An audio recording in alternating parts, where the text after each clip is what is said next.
Ito na po yung patatas. Ayan.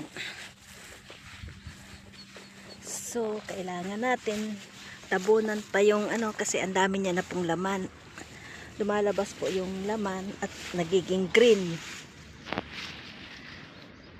Pero, next week pwede na po itong harvestin. Mag-try po tayo ng isa. Kaso, sayang. Next week na lang. Makita nyo po, ayan oh. Ayan na po ang laman yan. Oh. Maliit pa siya, pero nakahiwalay na kasi siya sa puno. So, hindi na siya lalaki. Ayan. Yeah.